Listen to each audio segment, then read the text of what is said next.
പിന്നെ കിട്ടും. ഞാൻ നൽകും നിത്യജലം നീ വിശ്വാസമിയെന്നു കുടിച്ചാൽ നാരി നിനക്കൊരു നാളും ദാഹിക്കില്ല. നാരി നിനക്കൊരു നാളും ദാഹിക്കില്ല. ആ ദിവ്യജലം നാഥ നൽകേണമെനിക്കൊരു പാത്രം. വീണ്ടും ഞാൻ വെള്ളം കോരാൻ പോരണ്ടല്ലോ.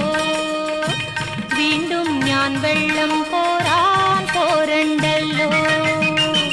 മഹിളെ നീ വീട്ടിൽ പോയി നിൻ കണവനെയും കൊണ്ടുവരൂ നീ.